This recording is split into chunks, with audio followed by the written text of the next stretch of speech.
तो बच्चों, केमिस्ट्री की इस दुनिया में कभी मिलन होता है, कभी वियोग, और कभी होता है एनर्जी का धमाका। तो इसी मैजिक को समझने के लिए मैं दीपक कुशवाहा लेकर आया हूं क्लास 10th का पहला चैप्टर, जिसका नाम है रासायनिक अभिक्रिया एवं समीकरण। और देखते हैं रासायनिक एवं समीकरण की रासायनिक अभिक्रियाएं। तो चलिए देखते हैं कि रासायनिक अभिक्रियाएं कितने प्रकार की होती हैं और कौन कौन सी प्रकार की होती हैं। तो बच्चों, ये चैप्टर, ये टॉपिक पढ़ने से पहले यदि आपने इसके पहले का वीडियो यदि नहीं देखा है तो आपको इसी चैनल पे लिंक मिल जाएगी। तो आप पहले उस वीडियो को देखें, उसके बाद इस वीडियो को देखेंगे तो आपको क्लियर समझ में आएगा कि पहले जो है रासायनिक अभिक्रियाएं होती कैसे हैं और रासायनिक अभिक्रियाओं को बैलेंस करते हैं कैसे करते हैं। उन चीजों को समझने के बाद यदि आप केमिकल रिएक्शन के टाइप्स आप पढ़ेंगे, रासायनिक अभिक्रियाओं के प्रकार पढ़ेंगे, तो और बेटर तरीके से और अच्छे तरीके से आपको समझ में आएगा। तो चलिए देखते हैं रासायनिक अभिक्रियाएं कितने प्रकार की होती हैं और कौन कौन टाइप के होती हैं। ठीक है, तो रासायनिक अभिक्रियाएं बेटा टोटल कितने टाइप की होती हैं, कौन कौन सी टाइप की होती है। तो पहला होता है संयोजन। तो वही चीज है, पहले मिलन। ठीक है, तो पहला क्या होता है, संयोजन, जिसको हम बोलते हैं क्या, मिलन। ठीक है, जब दो लोग आपस में मिलते हैं तो उसे क्या बोलते हैं, मिलन। तीन लोग मिलते हैं तब भी मिलन होगा। ठीक है, तो पहले हम क्या कराते हैं, मिलन। तो किसका कराएंगे, तो कराते हैं अणु या परमाणु का, यानी अभिकारकों का। ठीक है, उसके बाद आपको पता है क्या हो जाते हैं, दोस्ती बहुत गहरी है, दोस्ती गहरी है और बीच में दरार आ जाए, टूट जाए किसी रीजन की वजह से, तो होता है वियोजन। ठीक है, तो यहां पर नेक्स्ट अभिक्रिया क्या है, वियोजन। अब आपको पता है कि जब संयोजन हो जाता है और वियोजन हो जाता है, तो वियोजन होता है, देखते हो रोते हैं, और रोने में क्या होती है, उष्मा जाती है। क्या होती है, उष्मा जाती है। तो उस अभिक्रिया को अपन बोलेंगे ऊष्माक्षेपी। क्या बोलेंगे, ऊष्माक्षेपी। ध्यान रखना, रोने में क्या जाती है, एनर्जी। तो एनर्जी जब लॉस होता है तो क्या होता है, उष्मा निकलती है, एनर्जी निकलती है। तो से अपन क्या बोलेंगे, ऊष्माक्षेपी। और आप देखते हो कि जब आपको फ्रेंडशिप यानी दोस्ती बनानी है तो आप देखते हैं एनर्जी लगानी पड़ती है। तो जब एनर्जी लगती है तो से हम बोलेंगे ऊष्माशोषी। वहां पर उष्मा का क्या हो रहा है, शोषण। ठीक है, अब क्या होता है कि संयोजन भी हो गया, वियोजन भी हो गया, ऊर्जा निकल भी गई और लग भी गई। कभी कभी ऐसा होता है कि किसी के आ जाने के बाद किसी का क्या हो जाता है, विस्थापन हो जाता है। किसी के आ जाने के बाद किसी का विस्थापन, यानी अधिक क्रियाशील को, अधिक जो है पावरफुल का आ जाना और कम पावरफुल का क्या हो जाना, डिस्प्लेस हो जाना। तो इसे अपन क्या बोलेंगे, विस्थापन अभिक्रिया। क्या हो जाएगा, विस्थापन। ठीक है, और साथ में यदि देखें तो क्या हो जाए, प्लेस चेंज हो जाए, जगह एक्सचेंज हो जाए, है ना। तो उसे अपन क्या बोलेंगे, द्विविस्थापन। यानी दो लोगों का क्या हो रहा है, स्थान में परिवर्तन हो रहा है, पोजीशन में चेंजेस आ रहा है। तो इस दो तरह के, यानी दो लोगों के पोजीशन में चेंजेस को अपन क्या बोलेंगे, तो द्विविस्थापन। तो यहां पर नेक्स्ट रिएक्शन हमारी क्या है, द्विविस्थापन। ठीक है, फिर आप देखते हो कि क्या हो जाता है, नेक्स्ट रिएक्शन जो होती है, 4-6 रिएक्शन आपको समझ में आएंगे होंगे। तो अगली जो हमारी रिएक्शन है तो ऑक्सीकरण, जिसको हम बोलते हैं ऑक्सीडेशन, और नेक्स्ट रिएक्शन है जिसको हम बोलते हैं अपचयन। ठीक है, और जब ऑक्सीकरण और अपचयन, ऑक्सीडेशन एंड रिडक्शन दोनों साथ साथ होती है तो उस रिएक्शन को हम बोलते हैं रेडॉक्स रिएक्शन। क्या बोलेंगे बेटा, रेडॉक्स रिएक्शन। ठीक है, तो चलिए देखते हैं कि ऑक्सीडेशन, रिडक्शन, कॉम्बिनेशन, डिकम्पोजिशन, ये रिएक्शन कैसे हो रही है। तो एक एक कर हम इनको पढ़ते हैं और देखते हैं, जानते हैं कि कॉम्बिनेशन रिएक्शन क्या होती है। ठीक है, तो संयोजन अभिक्रिया सबसे पहले हम देख रहे हैं कि संयोजन अभिक्रिया, तो जब दो क्रियाकारक आपस में मिलकर या आपस में अभिक्रिया करके एकल उत्पाद का निर्माण करते हैं, यानी सिंगल प्रोडक्ट बनाते हैं। ठीक है, तो यहां पर आप देख रहे हैं ये क्या है, हाइड्रोजन, सॉरी नाइट्रोजन, ये क्या है नाइट्रोजन,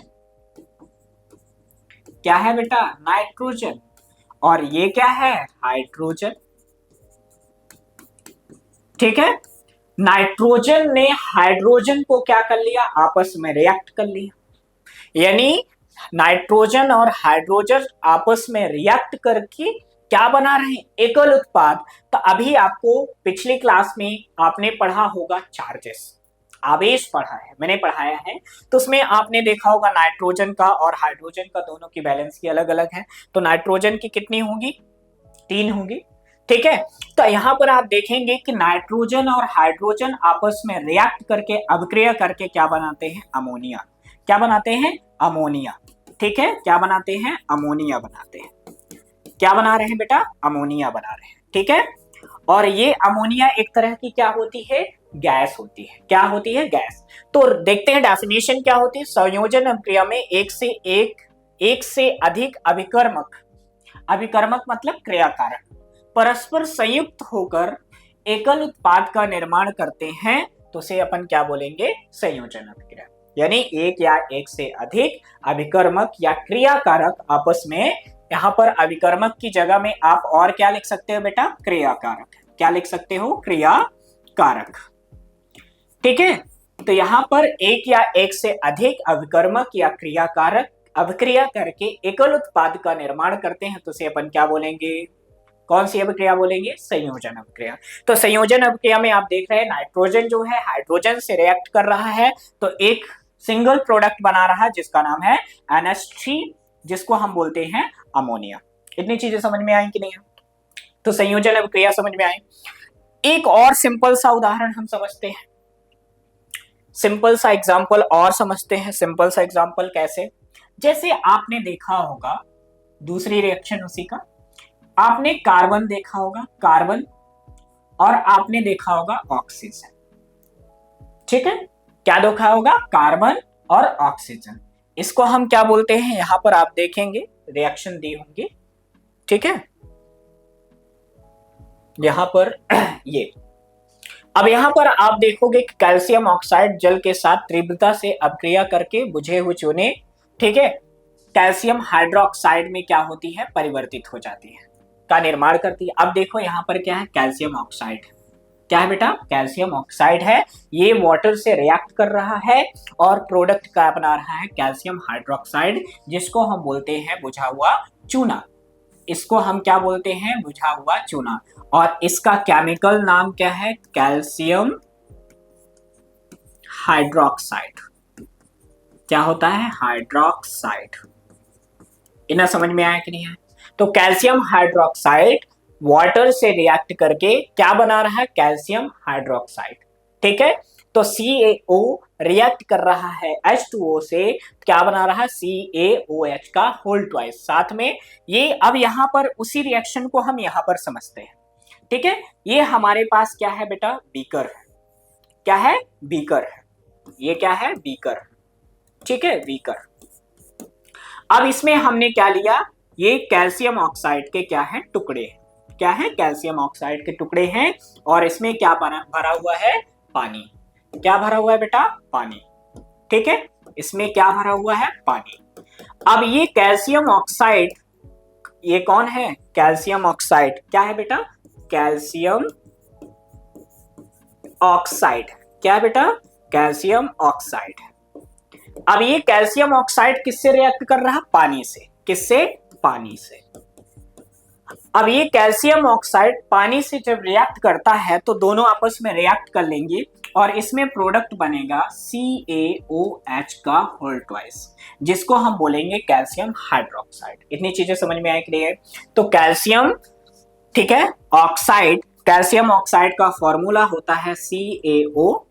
क्या होता है बेटा, CaO। ठीक है, क्या होता है, CaO। ठीक, CaO जो है वाटर से रिएक्ट करके, यानी H2O से रिएक्ट करके क्या बना रहा, CaOH का होल ट्वाइस। समझ में आया कि नहीं आया? नेक्स्ट यदि देखोगे कोयले का दहन, कोयले का मतलब कार्बन का क्या करना, दहन करना। तो ये जब कार्बन का क्या होगा, दहन होगा, तो कार्बन क्या होता है, सी। कार्बन कैसा होता है, सॉलिड। अभी आपको मैंने बताया था कि जो कार्बन है उसको यदि हम जलाते हैं, क्या करते हैं बेटा, जलाते हैं, तो क्या होगा, लकड़ी। लकड़ी को यदि आप जलाते हो तो आफ्टर बर्निंग, जलने के बाद क्या बनता है, कार्बन, कोयला बचता है। ठीक है, उसे अपन बोलते हैं कोयला, कार्बन। ठीक है, अब वो कार्बन पहले से ही है, कोयला जो है उसको हमने क्या किया, ऑक्सीजन के साथ बर्न किया। क्या किया, ऑक्सीजन के साथ जलाया। ठीक है, यहाँ पर ऑक्सीजन के साथ जलाया, ये क्या है, ऑक्सीजन गैस है। ठीक है, तो कार्बन ऑक्सीजन से रिएक्ट करके क्या बना रहा है बेटा, कार्बन डाइऑक्साइड, यानी बना रहा CO2। क्या बना रहा है, CO2 गैस। क्या बना रहा है, CO2 गैस। समझ में आया, कार्बन ऑक्सीजन से अभिक्रिया करके CO2 का फॉर्मेशन कर रहा है। इतनी चीजें समझ में आई। अगला देखते हैं, नेक्स्ट रिएक्शन। हाइड्रोजन क्या है, गैस है। ऑक्सीजन क्या है, गैस है। ठीक है, अब यहां पर जो हाइड्रोजन गैस है, ऑक्सीजन गैस है, ये क्या कर रहे हैं, आपस में रिएक्ट कर रहे हैं। ठीक है, हाइड्रोजन गैस और ऑक्सीजन गैस आपस में क्या कर रहे हैं बेटा, रिएक्शन कर रहे हैं। ठीक है, यहां पर आप देखोगे कि हाइड्रोजन गैस ऑक्सीजन गैस के साथ क्या कर रही है, रिएक्शन कर रही है। ठीक है, तो हाइड्रोजन क्या होता है, H2, और ऑक्सीजन क्या होता है, O2। ये दोनों आपस में रिएक्ट करते हैं, क्या बनाएंगे, जल, H2O। ठीक है, तो यहां पर कितने हाइड्रोजन है, 4, तो यहां पर 4 हो गया, 2 ऑक्सीजन है तो 2। तो ये कौन सी रिएक्शन हो गई, संयोजन अभिक्रिया। आप देख रहे हो कि यहाँ पर एकल उत्पाद बना, यहाँ पर भी एकल उत्पाद बना, और यहाँ पर भी एक, यानी सिंगल प्रोडक्ट का फॉर्मेशन हो रहा है। तो वह रासायनिक अभिक्रिया जिसमें 2 या 2 से अधिक क्रियाकारक आपस में अभिक्रिया करके सिंगल उत्पाद का निर्माण करते हैं, उसे संयोजन अभिक्रिया कहते हैं। समझ में आया, डेफिनेशन समझ में आया, क्लियर हुए। तो चलिए आगे देखते हैं, नेक्स्ट रिएक्शन क्या होती है। नेक्स्ट रिएक्शन है वियोजन अभिक्रिया, वियोग। ठीक है, तो अभी आपने देखा था क्या, संयोजन, आपस में पास में रिएक्शन, अब क्या होगा, वियोजन। अभी आपने देखा था संयोजन अभिक्रिया में कि 2 या 2 से अधिक क्रियाकारक आपस में क्रिया करके सिंगल उत्पाद का निर्माण। अब यहाँ पर क्या होता है, वियोजन में अभी आप क्या देखते हैं, फ्रेंडशिप, फ्रेंड में क्या होगा, दरारें आ जाए तो अलग अलग हो जाएंगे। ठीक है, लेकिन एक सिंगल का नाम क्या है, दोस्त, फ्रेंड। ठीक है, तो यहां पर भी क्या होता है, एकल क्रियाकारक, ध्यान समझना, एकल क्रियाकारक क्या होकर, टूटकर 2 या 2 से अधिक उत्पाद का निर्माण करता है। एकल क्रियाकारक टूटकर 2 या 2 से अधिक उत्पाद का निर्माण करता है, तो उसे अपन क्या बोल देंगे, वियोजन अभिक्रिया। समझ में आ रहा है या नहीं, ठीक है। तब यहां पर क्या हो रहा, वियोजन अभिक्रिया वह अभिक्रिया है, वियोजन अभिक्रिया वह है जिसमें एकल यानी सिंगल अभिकारक टूटकर एक से अधिक उत्पाद उत्पन्न करते हैं, तो उसे हम क्या बोलते हैं, वियोजन अभिक्रिया कहते हैं। ठीक है, अब वियोजन अभिक्रिया जो होती कितने टाइप की होती है, 3 टाइप के। कितने टाइप की होती, 3। मतलब हम कितने टाइप से तोड़ सकते हैं, जो हमारे पास क्रियाकारक है उसको हम कितने टाइप से तोड़ सकते हैं, तो हम उसको 3 टाइप से तोड़ सकते हैं। एक उष्मा देकर, यानी एक जो है हीट प्रोवाइड करके, और एक होता है इलेक्ट्रोलाइट्स, इलेक्ट्रिसिटी से, और एक होता है क्या, फोटोलाइसिस से। ठीक है, इन्हें समझ में आया कि नहीं है, पक्का है। तो यहां पर आप देखेंगे कि उसमें वियोजन थर्मल, विद्युत में इलेक्ट्रोलाइटिक, और प्रकाश में फोटोलाइसिस। इन रिएक्शन के थ्रू हम क्या कर सकते हैं, वियोजन अभिक्रिया को देख सकते हैं कि एकल उत्पाद यानी एकल क्रियाकारक टूटकर 2 या 2 से अधिक क्रियाकारक में उत्पाद में कैसे बदलता है। ठीक है, तो इस चीज को देखते हैं कि कैसे हो रहा है। तो यहाँ पर उसमें वियोजन सबसे पहला जो है, विखंडन अभिक्रिया का, वियोजन अभिक्रिया का पहला जो प्रकार है क्या है, उसमें वियोजन, जिसको हम बोलते हैं थर्मल रिएक्शन यानी वियोजन। अब वह अभिक्रिया जिसमें उष्मा देने पर, ध्यान रखना, उष्मा देने पर या गर्म करने पर यौगिक 2 या 2 से अधिक छोटे छोटे से अणुओं में वियोजित हो जाता है। ध्यान से समझना, यहां पर क्या है, एक जो है क्रियाकारक जो है उसको हम क्या दे रहे हैं, उष्मा दे रहे हैं। क्या दे रहे हैं, उष्मा दे रहे हैं, और 2 या 2 से अधिक किसमें बदल रहा है, उत्पाद में बदल रहा है, तो उसे अपन क्या बोलेंगे, वियोजन अभिक्रिया यानी उसमें वियोजन कहेंगे। अब इसमें क्या होता है, तो देखिए यहां पर हमारे पास है फेरस सल्फेट जिसका फॉर्मूला होता है FeSO4। क्या है? फेरस। ठीक है, Fe आपको पता है कि फेरस का यदि आपको फॉर्मूला, फेरस सल्फेट को हम क्या बोलते हैं? Fe और SO4। Fe क्या होता है आपको पता है कि +3 बैलेंस ही होता है, इसकी क्या होती है? -2 होती है, इसकी रिएक्शन इधर होगी, इसकी इधर होगी, फॉर्मूला क्या बनेगा बताओ? Fe2SO4 whole twice 3। ठीक है, ऐसे ही बनती है। ठीक है, अब यहां पर यदि आप देखोगे तो यहां पर क्या है? फेरस सल्फेट है। क्या है बेटा? Ferrous sulphate. अब ये फेरस सल्फेट को हमने क्या किया? गर्म किया, हीट किया।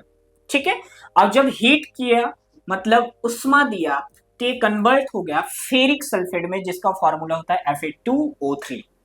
ध्यान रखना, फेरस किस में कन्वर्ट कर रहा है? फेरिक ऑक्साइड में। अब ध्यान रखना यहाँ पर ये जो होता है हल्का हरा रंग का होता है, और जब ये कन्वर्ट हो जाता है तो किसमें होता है? ब्राउन कलर का, भूरा रंग का दिखाई देने लगता है। ठीक है, और साथ में क्या प्रोवाइड करता है? गंधक, जिसको हम बोलते हैं सल्फर डाइऑक्साइड, और गंधक जिसको हम बोलते हैं सल्फर ट्राइऑक्साइड। ठीक है, ध्यान रखना यहां पर SO2 और SO3 भी गैस प्रोवाइड करता है। यानी FeSO4 को हम क्या कर सकते हैं? उसमें वियोजन करते हैं तो हमें 3 चीजें मिलती है, एक फेरिक ऑक्साइड, एक सल्फर डाइऑक्साइड, और एक तीसरा जो होता है सल्फर ट्राइऑक्साइड। इन्हीं चीजें समझ में आई कि नहीं है? तो ये हो गया। फिर दूसरा जो है, इसी का एग्जाम्पल क्या दिया है? लेड नाइट्रेट को जोर से गर्म करने पर, यानी हाई टेम्परेचर पे गर्म किया जाता है तो विद्युत है ना, विघटित होकर लेड मोनोऑक्साइड प्रोवाइड करता है। ठीक है, नाइट्रोजन डाइऑक्साइड देता है और ऑक्सीजन गैस देता है। अब लेड नाइट्रेट क्या होता है? लेड को हम बोलते हैं PbNO3। ठीक है, यहां पर PbNO3 होता है। नाइट्रेट की बैलेंसी कितनी होती है? -1, और Pb की कितनी होती है? +2। ठीक है, अब ये क्या बना रहा है? रिएक्शन करके क्या बना रहा है? नाइट्रस ऑक्साइड, लेड ऑक्साइड, यानी PbO बना रहा है। साथ में और क्या बना रहा है? Nitrogen dioxide, nitrous oxide NO, और साथ में और क्या बना रहा? ऑक्सीजन। रिएक्शन क्या बैलेंस है? बिल्कुल नहीं बैलेंस है। पहले हमें रिएक्शन को क्या करना है? बैलेंस है। यहाँ पर क्या लगा देंगे? 2, यहाँ पर लगा देंगे 4, तो यहाँ पर हो जाएगा 2। ठीक है, तो यहां पर आप देखोगे कि अब ये रिएक्शन क्या है? बैलेंस है। तो ये क्या है? लेड नाइट्रेट है जिसको हम बोलते हैं PbNO3। ठीक है, लेड नाइट्रेट जो होता है इसको हम क्या कर देते हैं? हीट देते हैं। क्या देते हैं? हीट, यानी उष्मा देते हैं। तो जब लेड नाइट्रेट को उष्मा देते हैं तो ये टूट जाता है लेड मोनोऑक्साइड में। ध्यान रखना, एक ऑक्सीजन होगी तो मोनो, 2 होगी डाई, 3 होगी तो ट्राई, 4 होगी तो टेट्रा, 5 होगी तो पेंटा। ध्यान रखना, तो यहाँ पर ऑक्सीजन कितनी है? 1 है, तो इसलिए हम क्या बोलेंगे? मोनोऑक्साइड। 2 होती तो डाइऑक्साइड, 3 होती तो ट्राइऑक्साइड। समझ में आया कि नहीं आया? तो यहाँ पर लेड नाइट्रेट को हमने क्या दिया? उष्मा दिया, तो किसमें कन्वर्ट हो गया? लेड मोनोऑक्साइड में। साथ में यहाँ पर हमें क्या दे रहा? नाइट्रोजन डाइऑक्साइड और ऑक्सीजन गैस प्रोवाइड कर रहा। अब इसी चीज को देखते हैं, यहां पर एग्जाम्पल के तौर पे, हम एक्सपेरिमेंट के तौर पे अब देखते हैं। तो ये हमारे पास क्या है? बर्नर है जिसको हम जला के रखे हैं, और इसके ऊपर एक चिमटी से जो है हमने एक ट्यूब को पकड़ा है। किससे पकड़े हैं? ट्यूब को पकड़े हैं, और इस टेस्ट ट्यूब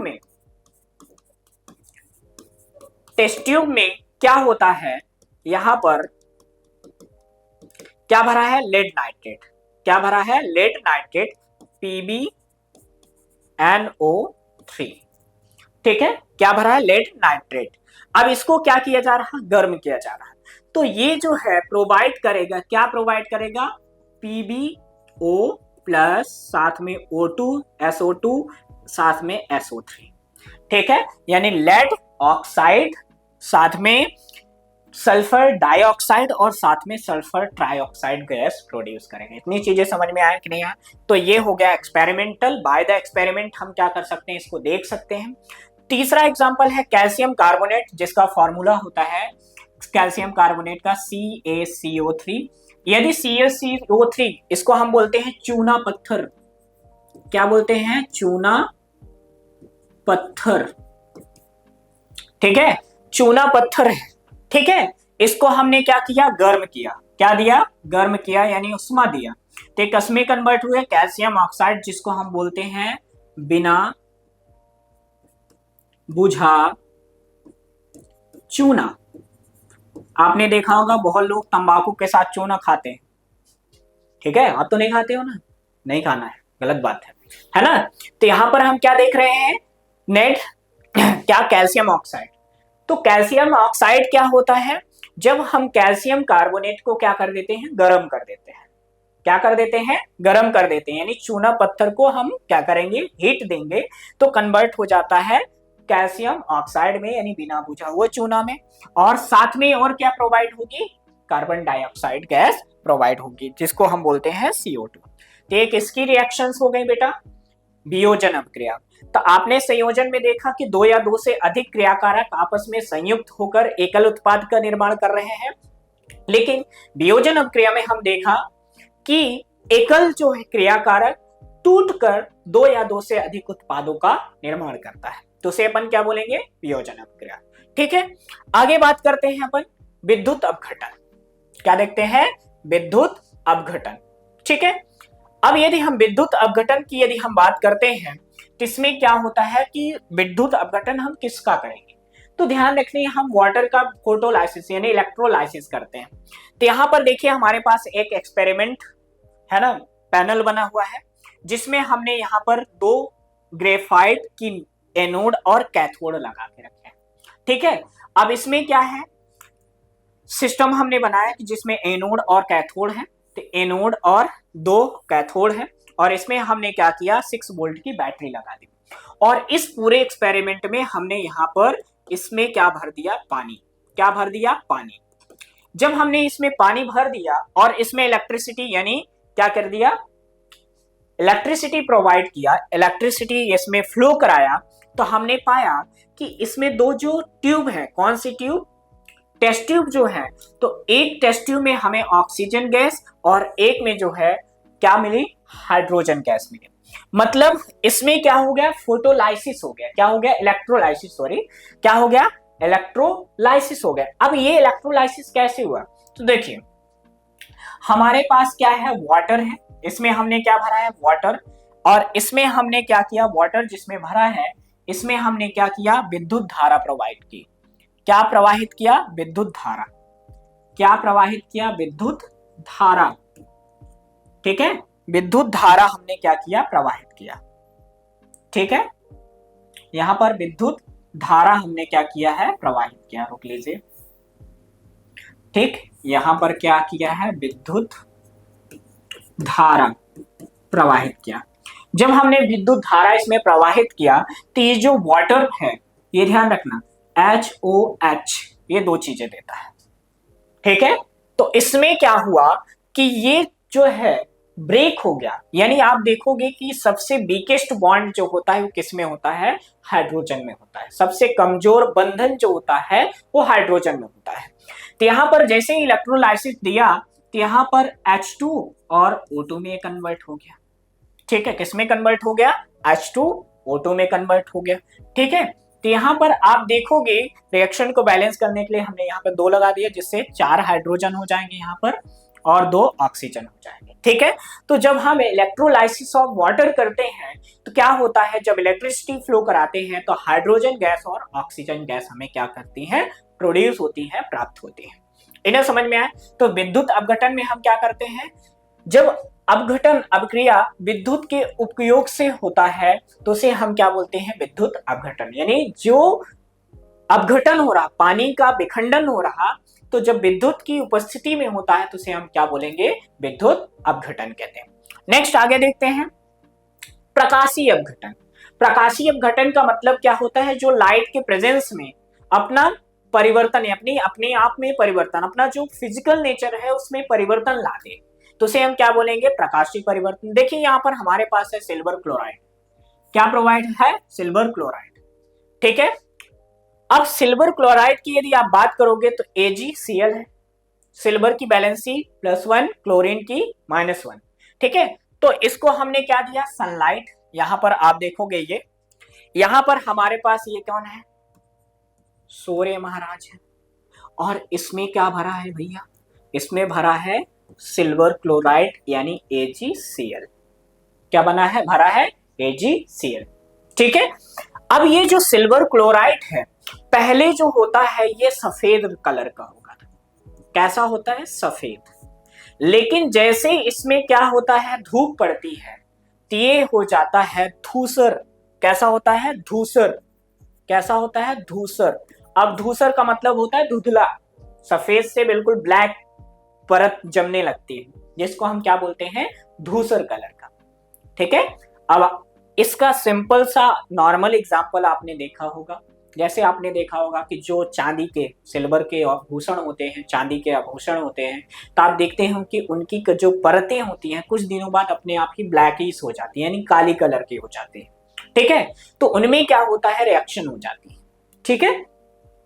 तो ये समझ में आया। तो यहाँ पर वही है, सिल्वर क्लोराइड श्वेत है ना, श्वेत को धूप के प्रकाश में रखा जाता है तो यह सिल्वर धूसर, धूसर वही जो मैंने बताया धूसर कलर का होता है। और क्लोरीन गैस हमें क्या होती है, विघटित होती है, यानी यहाँ पर हमें क्या मिल रही है, क्लोरीन गैस मिल रही है, यानी सिल्वर अलग हो गया और क्लोरीन अलग हो गया। इतना समझ में आया कि नहीं। नेक्स्ट रिएक्शन हम देखते हैं द्वि विस्थापन अभिक्रिया, विस्थापन सॉरी, क्या होगा, विस्थापन। अब विस्थापन में क्या होगा, एक जो क्रियाकारक है दूसरे क्रियाकारक को क्या कर देता है, विस्थापित कर देता है। तो जब एक क्रियाकारक दूसरे क्रियाकारक को विस्थापित कर देता है तो उसे अपन क्या बोलते हैं, विस्थापन। ठीक है।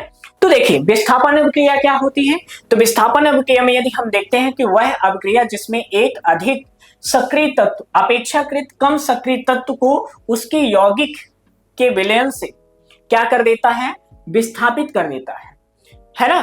तो यह क्या होता है, एकल विस्थापन अभिक्रिया कहलाती है। यानी जब एक क्रियाकारक अधिक क्रियाशील तत्व दूसरे कम क्रियाशील तत्व को क्या कर देता है, विस्थापित कर देता है, उसे अपन क्या बोलेंगे, विस्थापन। इन्हें समझ में आया कि नहीं है। ओके। यानी एक क्या है, यह वही चीज है जो मैंने अभी बताया आपको कि वह अभिक्रिया जिसमें एक अधिक सक्रिय वही क्रियाशील तत्व अपेक्षाकृत कम क्रियाशील यानी कम सक्रिय तत्व को उसके यौगिक के विलयन से यानी जो उसका सॉल्यूशन है उससे क्या कर देता है, विस्थापित कर देता है। तो इसे हम क्या बोलते हैं, एकल विस्थापन। जैसे यहां पर देखेंगे, यहां पर यदि हम देखते हैं तो कॉपर सल्फेट सॉल्यूशन होता है, इसमें कॉपर सल्फेट सॉल्यूशन होता है यानी CuSO4 होता है। ठीक है। और इसमें हमने क्या किया, ये लोहे की कीलें क्या कर दिया, लटका दिया। किसमें लटका दिया बेटा, इस सॉल्यूशन में। ठीक है। अब जो है हमने देखा कि जो कॉपर सल्फेट सॉल्यूशन है उसका रंग जो है बदलने लगा। क्यों बदलने लगा, क्योंकि यहां पर आयरन जो है अधिक क्रियाशील और कॉपर जो होता है कम क्रियाशील है। तो जो आयरन है वो सल्फेट सॉल्यूशन से रिएक्ट करके क्या फॉर्म करता है, आयरन सल्फेट बनाता है। तो वही चीज है जो Fe जो है रिएक्ट करता है CuSO4 से कॉपर सल्फेट विलयन से, तो यहाँ पर Fe जो है Cu को क्या कर देता है, विस्थापित कर देता है, तो कॉपर हमें मिलता है और ये क्या बनता है, आयरन सल्फेट। यहां पर आयरन क्या है, सॉरी आयरन क्या है बेटा, सॉलिड है। आयरन क्या है, सॉलिड है। ठीक है, ध्यान रखना, यहां पर आयरन क्या है, सॉलिड। ठीक है। तो यहां पर क्या है, ये आयरन है, ये क्या है, कॉपर सल्फेट है, कॉपर सल्फेट है। ठीक है। यहां पर आयरन ने कॉपर को क्या कर दिया है, विस्थापित कर दिया, हटा दिया। अब यहां पर हमें क्या मिला, कॉपर मिला और साथ में क्या मिला, आयरन सल्फेट मिला। समझ में आया कि नहीं आया। ठीक है। तो आयरन जो होता है कॉपर को विस्थापित करके कॉपर की जगह खुद ले लेता है, कॉपर की जगह खुद ले लेता है। यहां पर देखिए आयरन ने कॉपर को क्या कर दिया, धक्का मारा, तो जो कॉपर होता है बाहर निकल गया। ठीक है। अब उसकी जगह में कौन आ गया, आयरन आ गया। क्यों आ गया, क्योंकि आयरन जो होता है अधिक पावरफुल होता है। यदि रिएक्टिविटी सीरीज में हम देखेंगे तो सबसे ऊपर क्या होगा, आयरन होता है। ठीक है। तो यहां पर आयरन ने जब धक्का मारा, किसको धक्का मारा, कॉपर को, तो कॉपर क्या हो गया, अलग, तो यहां पर ये आ गया कॉपर। ठीक है। अब उसके जगह में कौन आ गया, आयरन, तो क्या बना, FeSO4, तो जिसको हम बोलते हैं आयरन सल्फेट। अगला क्या है, जिंक। जिंक क्या होता है Zn, और क्या होता है SO4 कॉपर सल्फेट सोल्यूशन है। ठीक है, ये क्या है जिंक, क्या है बेटा जिंक। ठीक है, ये क्या है कॉपर सल्फेट, क्या है कॉपर सल्फेट। ठीक है, तो जिंक जो है कॉपर सल्फेट से क्या कर लेता है रिएक्ट कर लेता है। वही चीज फिर से यहाँ पर जिंक जो है ज्यादा पावरफुल है और कॉपर क्या है कम। तो जिंक ने धक्का मारा किसको कॉपर को, तो कॉपर क्या हो गया बाहर आ गया, जिंक सल्फेट जिंक ने उसकी स्थान ले लिया। तो यहाँ क्या मिला हमें कॉपर, और साथ में क्या मिला जिंक सल्फेट, क्या मिला जिंक सल्फेट मिला। समझ में आया कि नहीं आया। ठीक, अगला सेम प्रोसेस फिर से, यहां पर अगला क्या है पीबी, क्या है पीबी कॉपर क्लोराइड Cl2। ठीक है, तो यहां पर क्या है कॉपर, पीबी को हम बोलते हैं लेड, इसको बोलते हैं कॉपर क्लोराइड, क्या बोलते हैं कॉपर क्लोराइड। तो लेड जो है कॉपर क्लोराइड को क्या कर देता है धक्का मारा, कॉपर जो है बाहर निकला, तो यहां पर बन गया कॉपर। ठीक है, और यहां पर बना क्या लेड क्लोराइड, क्या बना लेड क्लोराइड। तो यहां पर आप देख रहे हो कि अधिक क्रियाशील जो तत्व होता है कम क्रियाशील तत्व को क्या कर रहा विस्थापित कर रहा है। तो इस प्रोसेस को, इस रासायनिक अभिक्रिया को ही हम क्या बोलते हैं विस्थापन अभिक्रिया। अब इसी के पैरेलल दूसरी है जिसको हम बोलते हैं द्विविस्थापन अभिक्रिया। ठीक है, अब द्विविस्थापन में क्या होता है, वे अभिक्रियाएं जिनमें अभिकारकों के बीच आयनों का आदान प्रदान, यानी जो रिएक्टेंट हैं वो आपस में पोजीशन चेंज करते हैं। पोजीशन कैसे चेंज कर देंगे, बाय द केमिकल चेंजेस में क्या करेंगे, बाय द इलेक्ट्रॉन के चेंजेस में क्या करेंगे, ये आपस में चार्ज जो है एक्सचेंज कर देते हैं। जब चार्ज एक्सचेंज करते हैं तो इनमें क्या हो जाता है पोजीशन चेंज हो जाती है। तो इनमें किस तरीके से हो रहा है देखिए, यहां पर हो रहा है सोडियम सल्फेट, क्या है बेटा ये सोडियम सल्फेट है। ठीक है, हम किसकी बात कर रहे हैं सोडियम सल्फेट के, ये है सोडियम सल्फेट, सोडियम सल्फेट दिख रहा है ना। तो ये जो सोडियम सल्फेट है ये क्या है बेरियम क्लोराइड से क्या कर रहा है, बेरियम क्लोराइड से रिएक्ट कर रहा है। ठीक है, तो क्या बन रहा है अब देखो यहां पर क्या हुआ, Ba ने SO को क्या कर लिया रिएक्ट कर लिया, और Na ने Cl2 से रिएक्ट कर लिया। तो Na ने Cl2 से रिएक्ट करके बनाया NaCl, और Ba ने SO4 से रिएक्ट करके बनाया BaSO4। तो यहां पर बना barium sulphate, barium sulphate, barium sulphate. ठीक है, और क्या बना सोडियम क्लोराइड। ठीक है, ठीक है, इन्हीं चीजें समझ में आया कि नहीं आया। तो यहां पर सोडियम सल्फेट जो होता है बेरियम क्लोराइड से क्या कर रहा है रिएक्शन कर रहा है। तो क्या बन रहा है यहां पर आपस में जब आयन का क्या होता है आदान प्रदान, जिसको हम बोलते हैं एक्सचेंज। तो यहां पर बनेगा सोडियम जो होता है क्लोरीन के साथ रिएक्ट करता है तो सोडियम क्लोराइड बनाता है, और बेरियम जो होता है सल्फेट के साथ रिएक्ट करता है तो बेरियम सल्फेट बनाता है। इतने समझ में आया कि नहीं है। दूसरा इसी तरह से दूसरा एग्जांपल है हमारे पास, सोडियम कार्बोनेट जो होता है वो रिएक्ट करता है कैल्शियम क्लोराइड से। तब यहां पर ध्यान रखिएगा क्या होगा, जो कैल्शियम होता है वो किससे कार्बोनेट से रिएक्ट करता है, और सोडियम जो होता है क्लोराइड से। तो सोडियम जो है क्लोराइड से रिएक्ट करेगा तो ये बनाएगा सोडियम क्लोराइड, क्या बनाएगा बेटा सोडियम क्लोराइड, क्या बना रहा सोडियम क्लोराइड। और यहां पर अगला क्या बनेगा कैल्शियम कार्बोनेट, क्या बनेगा कैल्शियम कार्बोनेट। ठीक है, कार्बोनेट। इन्हीं चीजें समझ में आए कि नहीं है, पक्का आ गया। तो यहां पर इतनी चीजें यदि आपको समझ में आ गई हो तो हम आगे बढ़े। तो देखते हैं नेक्स्ट आगे क्या है उपचयन। आप देखेंगे विस्थापन में, द्वि विस्थापन में क्या हो रहा है, आयनों का आदान प्रदान।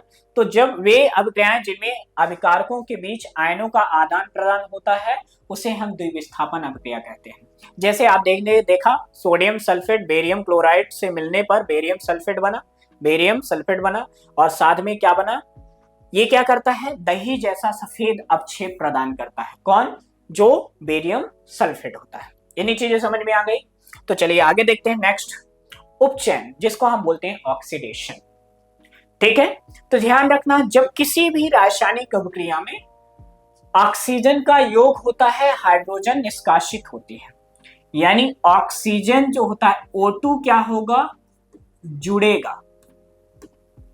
ध्यान रखिएगा, यहां पर क्या है, O2 क्या है, जुड़ेगा, और H2 क्या होगा, निकलेगा। ठीक है, तो जब ऑक्सीजन जुड़ता है और ऑक्सीजन हाइड्रोजन निकलता है तो उसे हम बोलेंगे ऑक्सीडेशन। तो किसी पदार्थ में ऑक्सीजन का योग या हाइड्रोजन का निष्कासन, उपचयन, जिसको हम बोलते हैं ऑक्सीडेशन अभिक्रिया कहलाती है। इतना समझ में आया कि नहीं? अब यहां पर हम देखते हैं कि जो सल्फर है वो ऑक्सीजन से क्या कर रहा है, रिएक्ट कर रहा है। क्या कर रहा है, रिएक्ट। ऑक्सीजन जो होता है सल्फर से रिएक्ट कर रहा है, तो यहां पर क्या बना रहा, SO2 बना रहा। क्या बना रहा, SO2 बना रहा। समझ में आया कि नहीं आया? पक्का? क्यों? क्योंकि सल्फर की वैलेंसी -2 और +2 और इसकी होती है -2। यहां पर बना रहा है SO2। ठीक है, सल्फर से ऑक्सीजन का क्या हुआ, योग हुआ। अब यहीं पे दूसरी रिएक्शन देखोगे, मैग्नीशियम जो होता है ऑक्सीजन से रिएक्ट करके क्या बनाता है, मैग्नस ऑक्साइड। ठीक है, यानी Mg, मैग्नीशियम की बैलेंसी होती है +2, -2 किसकी होती है, ऑक्सीजन की। ठीक है, -2 किसकी होती है, ऑक्सीजन की। तो दोनों आपस में रिएक्ट कर लिया तो क्या बनाया, MgO। ठीक है, साथ में इसी तरह से तीसरी रिएक्शन यदि आप देखोगे तो हाइड्रोजन जो है ऑक्सीजन से जब रिएक्ट करता है क्या बनाता है, H2O बनाता है। ठीक है, तो यहां पर आप देखोगे तो 2H2O बनता है। इसी तरह से और रिएक्शन यदि देखना है तो C+O2 आप देखोगे तो यहां पर रिएक्शन हो रहा है, CO2 बन रहा है। ठीक है, तो यहां पर CO2 क्या बना, कार्बन डाइऑक्साइड बना। कार्बन ने किससे रिएक्ट किया, कार्बन ने ऑक्सीजन से रिएक्ट किया, ऑक्सीजन से अभिक्रिया किया, क्या बना, कार्बन डाइऑक्साइड बना। क्या बना, कार्बन डाइऑक्साइड बना। समझ में आया या नहीं आया? ठीक है, तो यहां पर ये सभी क्या है, ऑक्सीडेशन अभिक्रिया। तो जब किसी रासायनिक अभिक्रिया में ऑक्सीजन का योग होता है और हाइड्रोजन निकलती है, उस रासायनिक अभिक्रिया को हम क्या बोलेंगे, ऑक्सीडेशन अभिक्रिया कहते हैं। ठीक है, समझ में आया कि नहीं?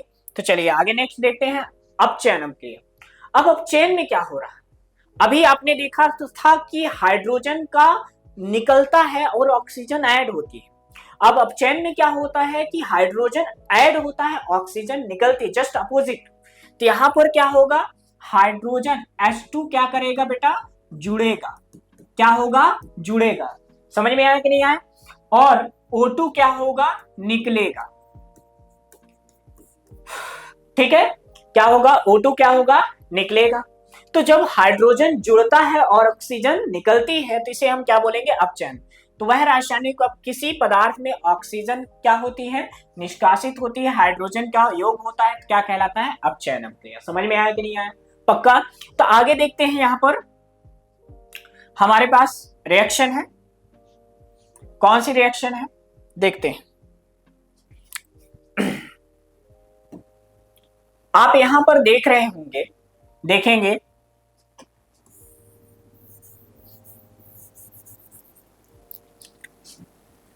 देखिए क्या है, कॉपर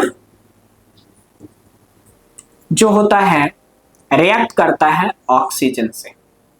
ठीक है, तो ये होता, ध्यान रखना, यहां पर क्या हो रहा है, ऑक्सीजन का निष्कासन और हाइड्रोजन का योग।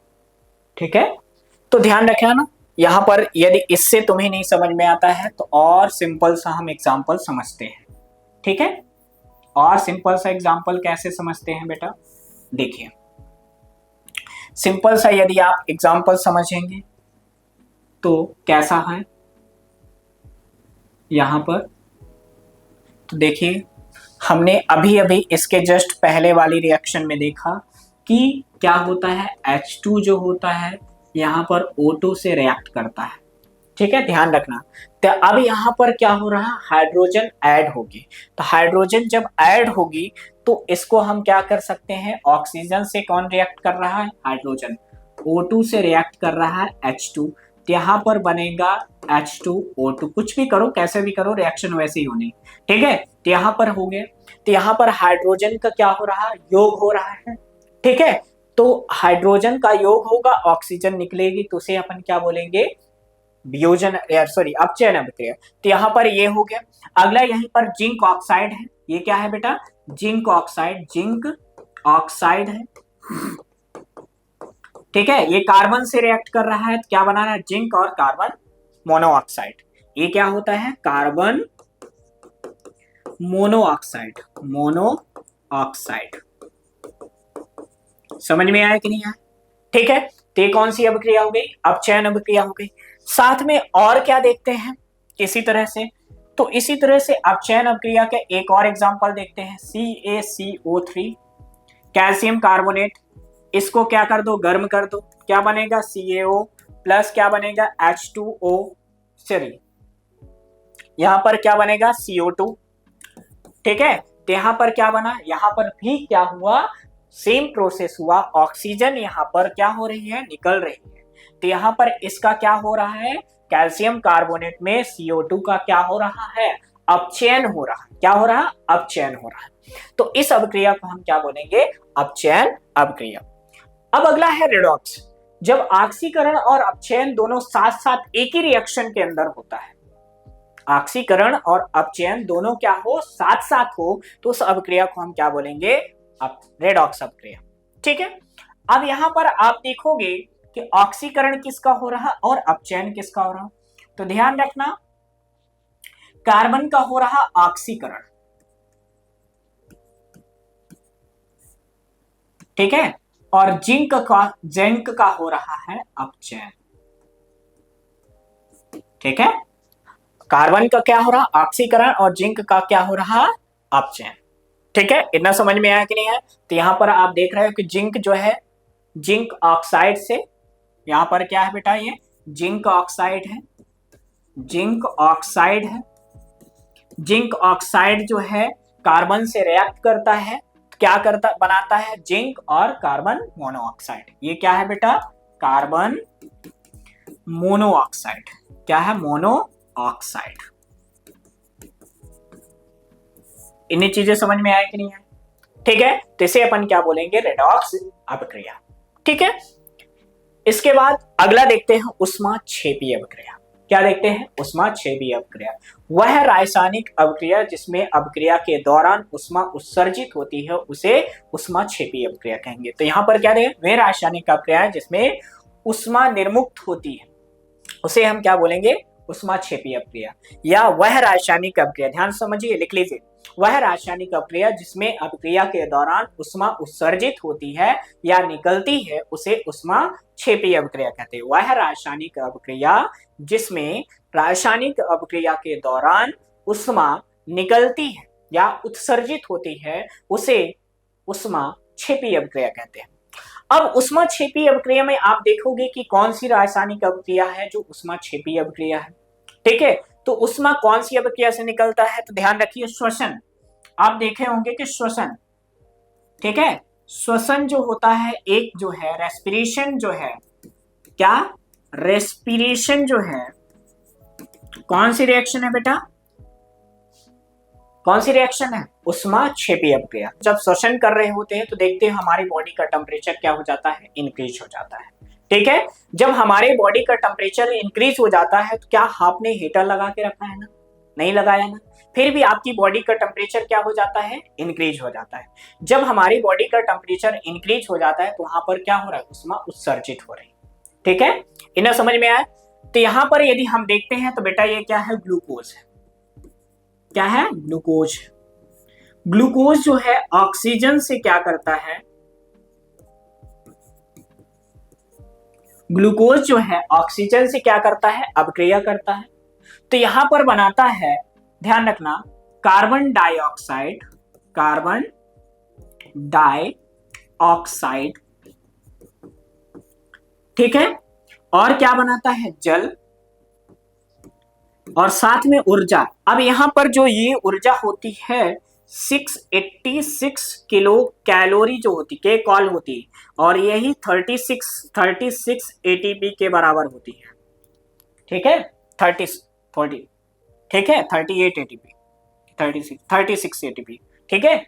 तो अब ध्यान रखना, यहां पर ग्लूकोज जो होता है ये ऑक्सीजन से रिएक्ट करके क्या बनाता है, कार्बन डाइऑक्साइड और जल का निर्माण करता है। साथ में जो होता है ये एनर्जी प्रोड्यूस करता है 686, जो होता है 36 एटीपी के बराबर होता है। साथ में आपने देखा होगा मीथेन सबके घरों में आता है, ऑक्सीजन से क्या कर रहा है, रिएक्ट कर रहा, ठीक है, और जब ऑक्सीजन देखते हैं घरों में जलती है एलपीजी, तो वहां पर उसका मेन कंपोनेंट क्या होता है, मीथेन। ध्यान रखना, एलपीजी का मेन कंपोनेंट क्या होता है, मीथेन होता है। तो मीथेन जो है ऑक्सीजन से रिएक्ट करता है, क्या प्रोवाइड करता है, कार्बन डाइऑक्साइड, कार्बन डाइऑक्साइड, और क्या बना रहा है, जल, और साथ में क्या प्रोवाइड कर रहा है, ऊर्जा। इन्हीं चीजें समझ में आई कि नहीं है, तो इसे हम क्या बोलेंगे बेटा, ऊष्माक्षेपी अभिक्रिया, ठीक है। अब आगे देखते हैं कि ऊष्माशोषी अभिक्रिया क्या है। तो वह रासायनिक अभिक्रिया जिसमें अभिक्रिया को पूर्ण करने के लिए ऊष्मा दी जाती है, उसे अपन क्या बोलेंगे, ऊष्माशोषी अभिक्रिया। तो यहां पर वही चीज है, वह रासायनिक अभिक्रिया जिसमें ऊष्मा का अवशोषण होता है उसे ऊष्माशोषी अभिक्रिया कहते हैं। वह रासायनिक अभिक्रिया जिसमें ऊष्मा का अवशोषण होता है उसे क्या बोलेंगे, ऊष्माशोषी अभिक्रिया कहते हैं।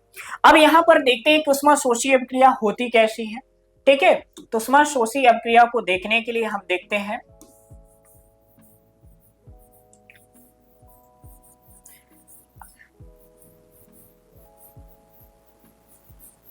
देखें, आप देखेंगे कि फोटोसिंथेसिस यानी प्रकाश संश्लेषण आपने देखा होगा। क्या देखा होगा, प्रकाश संश्लेषण, ठीक है, जो ग्रीन प्लांट करते हैं। आपको पता है कि CO2 जो है एनवायरमेंट में होती है, H2O जो है सॉइल में होती है, सूर्य प्रकाश, ठीक है, सूर्य प्रकाश एवं क्लोरोफिल, ठीक है, क्या होता है, CO2 कहां से मिल जाता है, इन्वायरमेंट से, हमारे इन्वायरमेंट में है, जो आप इनहेलेशन कर रहे हो, ऑक्सीजन ले रहे हो, कार्बन डाइऑक्साइड छोड़ रहे हो, तो कहां जा रहे हैं, इन्वायरमेंट में जा रहे हैं ना, है ना। तो वही चीज है, कार्बन डाइऑक्साइड कहां से मिल रही है, इन्वायरमेंट से। वाटर कहां से मिल रहा है, सॉइल से। पौधे जो होते हैं तो जो वाटर है कहां से इंटेक करते हैं, सॉइल से। सूर्य के प्रकाश और क्लोरोफिल की उपस्थिति में ये बनाते हैं C6H12O6 plus 6H2O plus 6O2 का फॉर्मेशन करते हैं। अब यहां पर ये देखोगे तो ये क्या होता है, ग्लूकोज होता है। क्या होता है बेटा, ग्लूकोज होता है। और ये क्या होता है, जल होता है। क्या होता है बेटा, जल होता है। ये क्या होता है, ऑक्सीजन होता है। क्या होता है, ऑक्सीजन होता है, ठीक है। तो यहां पर आप देखेंगे कि ये कार्बन डाइऑक्साइड है। क्या है, कार्बन डाइऑक्साइड है, ठीक है। और ये क्या है बेटा, जल। क्या है, जल है। तो कार्बन डाइऑक्साइड जल से क्रिया करके क्या कर रहा है, ग्लूकोज का निर्माण कर रहा है, साथ में जल और ऑक्सीजन क्या करता है, प्रदान करता है। इतनी चीजें समझ में आई कि नहीं आई, पक्का आ गई। तो यहाँ पर ऊष्माशोषी अभिक्रिया क्या है, वह रासायनिक अभिक्रिया जिसमें ऊष्मा का अवशोषण होता है उसे हम क्या बोलेंगे, ऊष्माशोषी अभिक्रिया। या कि वह रासायनिक अभिक्रिया जिसमें अभिक्रिया को पूर्ण करने के लिए ऊष्मा दी जाती है उसे बोलते हैं ऊष्माशोषी अभिक्रिया। वह रासायनिक अभिक्रिया जिसमें अभिक्रिया को पूर्ण करने के लिए ऊष्मा दी जाती है उसे हम बोलते हैं ऊष्माशोषी अभिक्रिया। इतना समझ में आया कि नहीं है, ठीक है। अब आगे देखते हैं, नेक्स्ट जो है संचारण। तो अभी आपने देखा ये रासायनिक अभिक्रियाओं के प्रकार देख लिया। आपने देखा संयोजन अभिक्रिया, वियोजन अभिक्रिया, ठीक है। फिर आपने देखा विस्थापन अभिक्रिया, द्विविस्थापन अभिक्रिया देख लिया, ठीक है। फिर उसके बाद ऑक्सीकरण अपचयन देखा। फिर उसके बाद आपने देखा ऊष्माक्षेपी अभिक्रिया, ऊष्माशोषी अभिक्रिया, ठीक है। अब उसके बाद हम आगे देखते हैं संक्षारण। क्या देखते हैं? संक्षारण। अब संक्षारण है क्या? ये एक केमिकल प्रोसेस है, रासायनिक अभिक्रिया है। मान लीजिए हमारे पास क्या है, इन्वायरमेंट में कोई ये मेटल रखी है, ये मान लीजिए हमारे पास कोई मेटल की रॉड है, ठीक है, ये क्या है, मेटल की रॉड है, ठीक है, सरिया जिसको बोलते हैं। अब इसको हमने क्या किया, बाहर फेंक दिया। अभी आपको पता है कि अभी कौन सा सीजन चल रहा है, बारिश का, तो हमने इसको बाहर फेंक दिया। हमने ये देखा कि इस मेटल की रॉड को जब हमने बाहर फेंक दिया, कुछ दिनों पश्चात इसकी सरफेस पर एक जो है लेयर का फॉर्मेशन होने लगा। किसका फॉर्मेशन होने लगा? लेयर का फॉर्मेशन। तो ये क्या है बेटा? Fe है। क्या है? Fe है, जिसको बोलते हैं आयरन। अब ये क्या किया, इन्वायरमेंट के में क्या है, नमी है। क्या है? नमी, पानी गिर रहा है तो देखते हो इन्वायरमेंट में, सराउंडिंग में क्या है, मॉइस्चर है, ठीक है, तो ये नमी है, ठीक है। और इन्वायरमेंट में क्या और कौन है, O2 भी है, ऑक्सीजन भी है। तो जो आयरन है ये नमी और ऑक्सीजन से क्या कर लेता है, रिएक्ट कर लेता है और अपने सरफेस पर एक अवांछनीय परत का निर्माण करता है, जिसको हम क्या बोलते हैं बेटा, जंग बोलते हैं। क्या बोलते हैं? जंग बोलते हैं। क्या बोलते हैं? जंग, जिसको बोलते हैं रस्ट। क्या बोलते हैं? रस्ट। समझ में आया कि नहीं आया? तो वही यहां पर वह रासायनिक, वह अभिक्रिया जिसमें धातु, वायु, ऑक्सीजन, नमी या अन्य रसायनों से धीमी अभिक्रिया द्वारा धीरे धीरे नष्ट हो जाती है। वही चीज है कि जब वह रासायनिक अभिक्रिया या वह अभिक्रिया जिसमें धातु, वायु की, है ना, वायु, ऑक्सीजन या नमी या अन्य रसायनों की उपस्थिति में धीमे धीमे क्या हो जाती है, धीरे धीरे क्या हो जाती है, नष्ट हो जाती है, इसे हम क्या बोलते हैं, संक्षारण।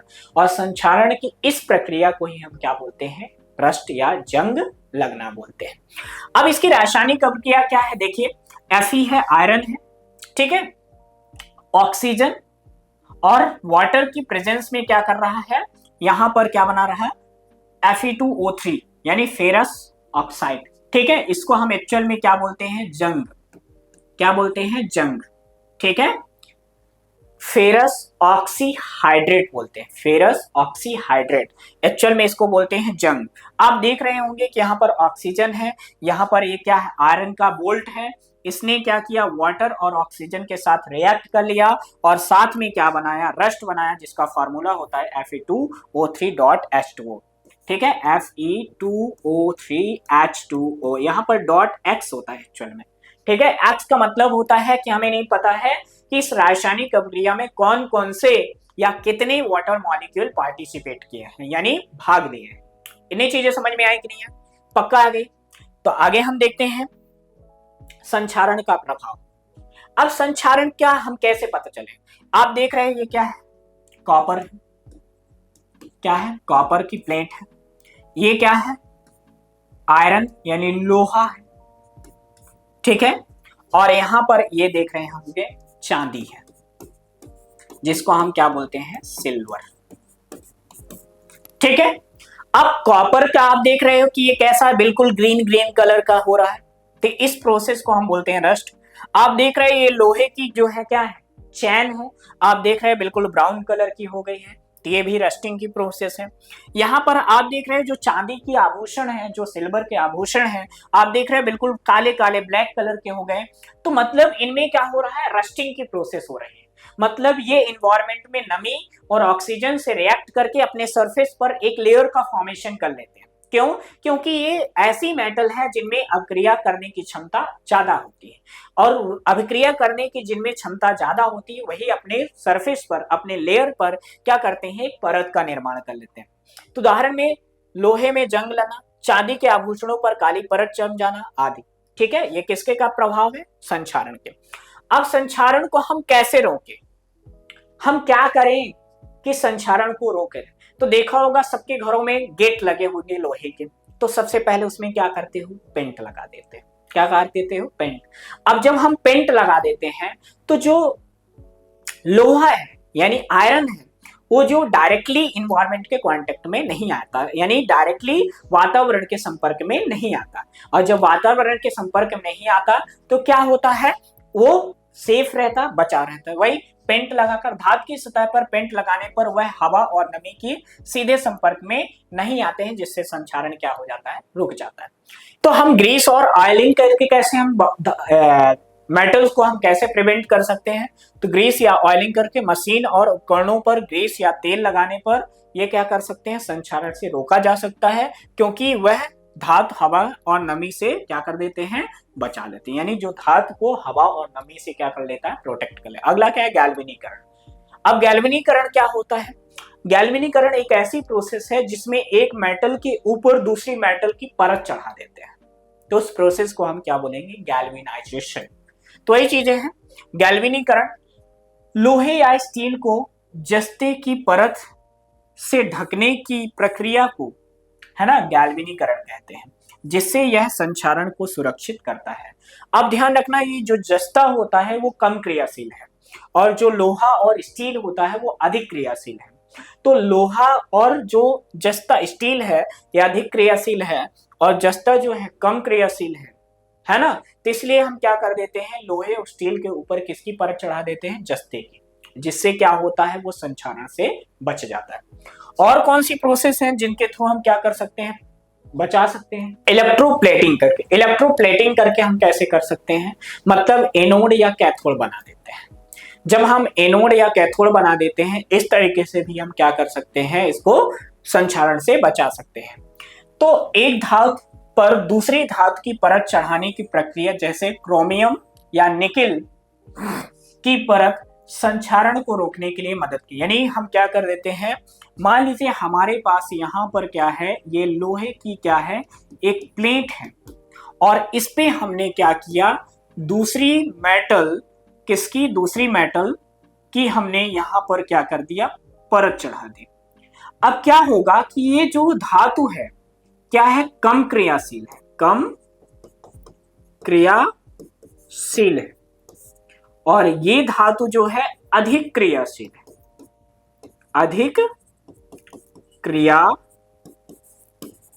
है। तो अधिक क्रियाशील धातु को कम क्रियाशील धातु के ऊपर क्या कर देते हैं, यानी अधिक क्रियाशील धातु के ऊपर कम क्रियाशील धातु का क्या कर देते हैं, परत चढ़ा देते हैं। और जब ये हम परत चढ़ा देते हैं तो ये संक्षारण से क्या हो सकता है, इसको हम बचा सकते हैं। ठीक है। अगला मिश्र धातु बनाकर, जब हम क्या करते हैं, दो धातुओं के, ऐसे धातुओं का मिश्रण कर देते हैं जो अधिक क्रियाशील है और कम क्रियाशील है, दोनों का क्या कर देते हैं, मिक्सचर करके हम एक मेटल का जो पात्र है या कोई ऐसा उपकरण बनाते हैं जो हमें यूटिलाइज करना है, यूज करना है। तो इस तरीके से भी हम क्या कर सकते हैं, बचा सकते हैं। दो या दो से अधिक धातुओं को मिलाकर एक मिश्र धातु बनाते हैं, यह अधिक संक्षारण को क्या कर देता है, प्रतिरोधी करता है, यानी संक्षारण की प्रोसेस को रोकता है। अगला क्या है, सुरक्षात्मक कोटिंग। सुरक्षात्मक कोटिंग का मतलब होता है प्रोटेक्टिव लेयर चढ़ा देते हैं। तो ये धातु की सतह पर एक अवरोधक परत लगाना, जैसे कि एक है ना गैर संक्षारक धातु की परत या एक विशेष कोटिंग संक्षारण को क्या कर सकता है, रोक। सुरक्षा कोटिंग वही सेम चीज है कि क्या करेंगे, धातु के ऊपर किसी दूसरी धातु की क्या कर देंगे, कोटिंग कर देंगे। तो उस प्रोसेस को हम बोलते हैं सुरक्षात्मक कोटिंग। अगला क्या है, नियंत्रक वातावरण। हम क्या करते हैं, अपने सराउंडिंग का जो इन्वायरमेंट है उसको, एक वातावरण को एक मिनिमम क्या करते हैं, टेम्परेचर पे रखते हैं, जिससे क्या कर सकते हैं, इस प्रोसेस को हम प्रिवेंट कर सकते हैं। तो नियंत्रक वातावरण बनाकर धातु को ऐसे वातावरण में रखना जहां पर नमी और संक्षारण के पदार्थों का कम मात्रा हो, तो संक्षारण को धीमी कर सकते हैं। यानी हम किसी भी वातावरण में, ऐसे वातावरण में धातुओं को रखें जिससे क्या हो, ये प्रोसेस को हम, संक्षारण की प्रोसेस को क्या कर सकते हैं, कम कर सकते हैं। तो ये प्रोसेस है किसकी, संक्षारण को रोकने की विधियां, कि इन विधियों से हम क्या कर सकते हैं, संक्षारण को रोक सकते हैं और उसके संक्षारण की जो प्रोसेस है उसको हम क्या कर सकते हैं, कम कर सकते हैं। ओके, आगे देखते हैं विकृत गंधिता, जिसको हम बोलते हैं रैंसिडिटी। ये मोस्ट इंपॉर्टेंट है, वेरी आईएमपी है, क्योंकि ये पेपर में आता है। ठीक है। अब देखिए ये है क्या, तो देखिए कुछ ऐसे पदार्थ होते हैं जो तेली होते हैं, जिनको हम तेल हो गया, जैसे अचार हो गया, मुरब्बा हो गया, अब आप देखे होंगे कि अचार को जैसे कुछ टाइम होता है तो उसमें फफूंद लगने लगती है, मुरब्बा जो होता है खराब हो जाता है ना। और कई सारी ऐसी चीजें होती है कि जो तेल से तली हुई चीजें होती हैं वो क्या होने लगती है, खराब होने लगती है। ठीक है, अब क्या होता है कि ऐसी वस्तुएं जो क्या होती हैं, फैट की होती हैं, नमी के कारण क्या होने लगती हैं, खराब होने लगते हैं। और खराब होने के साथ साथ उसका टेस्ट और क्या होता है, स्वाद क्या होने लगता है, चेंज होने लगता है। ठीक है, तो ऐसी वस्तुएं क्या हो रही हैं, रेंसिड हो रही हैं। रेंसिड का मतलब होता है खराब हो रही। ठीक है, तो यही है, तेल या वसा युक्त खाद्य पदार्थों को अधिक लंबे समय तक रखने के लिए रखने पर या रखने पर उनके स्वाद या गंध क्या हो जाते हैं, बदल जाता है। ध्यान रखना, जैसे आप तेल, जैसे आपने देखा होगा चिप्स वगैरह हो गए, उनकी भी देखे होंगे कि एक्सपायरी डेट डली होती है ना। और कई सारी ऐसी चीजें, खाने पीने की चीजें होती हैं जो तेल से फ्राई की होती हैं और उनमें एक्सपायरी डेट डली होती है। मतलब ये है कि वो चीजें उस डेट से अधिक यदि यूटिलाइज की जाती है तो वो हार्मफुल हो सकती है, नुकसानदायक हो जाती है। क्यों हो जाती हैं, क्योंकि उसके अंदर जो प्रोडक्ट भरा हुआ है वो क्या होगा, खराब हो जाएगा। ठीक है, तो वही है, तेल या वसा युक्त खाद्य पदार्थों को अधिक लंबे समय तक रखने पर उनका गंध यानी जो स्मेल है और टेस्ट जो है परिवर्तित हो जाता है। इस प्रोसेस को ही हम क्या बोलते हैं, विकृत गंधिता। ठीक है, तो यदि पके हुए खाद्य पदार्थों को कम ताप पर रखा जाए तो उनके प्रति ऑक्सीकारक है ना, एंटीऑक्सीडेंट मिलाए जाए या नाइट्रोजन गैस है ना, कम सक्रिय गैस के साथ पैक किया जाए तो विकृत ग्रंथिता को क्या कर दिया जाता है, कम किया जा सकता है। आपने देखा होगा कि जो चिप्स की पैकेट्स होती हैं, ठीक है, चिप्स की पैकेट्स जो होती हैं इनमें क्या भर दिया जाता है, नाइट्रोजन गैस। नाइट्रोजन गैस भर दिया जाता है जिससे वो क्या होती हैं, खराब नहीं होती। यहां पर देख रहे हैं ये क्या है, सेव है।